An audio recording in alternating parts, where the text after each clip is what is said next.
На извилистой лесной дороге, проходящей через удаленный горный район, водитель грузовика Андрей Мельник заметил необычное животное возле старого заброшенного мотеля. У самого края дороги стоял маленький тигренок. Он выглядел истощенным и растерянным. Его шерсть была покрыта грязью и спуталась после долгих дней, проведенных под проливными дождями.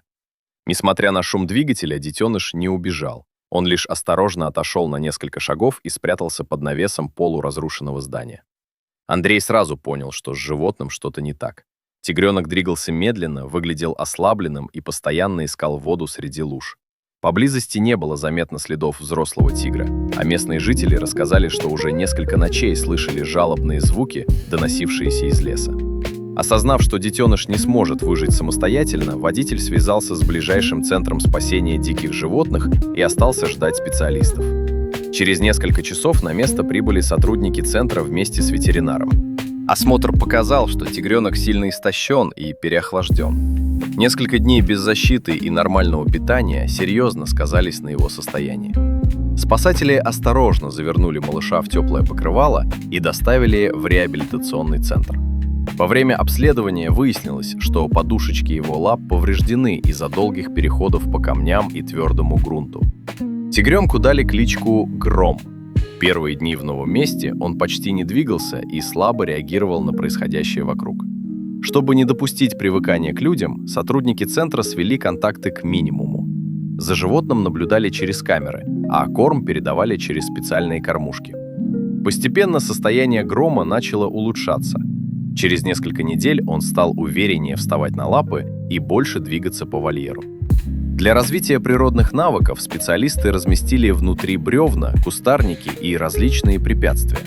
Тигренок с интересом исследовал территорию, учился преодолевать преграды и развивал координацию движений. Со временем Гром заметно окреп и набрал вес. Его реакция на запах добычи стала более выраженной, а поведение все больше напоминало повадки дикого хищника. После этого его перевели на просторную полудикую территорию рядом с лесом. Там он получил возможность совершенствовать навыки охоты и выживания. На новом участке тигр учился прятаться среди растительности, бесшумно передвигаться и реагировать на движущиеся приманки. Видеонаблюдение показывало, что он все чаще демонстрирует врожденные охотничьи инстинкты и старается избегать мест, где слышны человеческие голоса. Для специалистов это был важный показатель успешной реабилитации. Спустя время ветеринары провели комплексное обследование. Результаты подтвердили, что физическое состояние животного полностью соответствует нормам для его возраста. Сила, скорость реакции и подвижность находились на высоком уровне. На заключительном этапе программы сотрудники полностью исключили присутствие людей во время кормления, чтобы сохранить естественную осторожность хищника.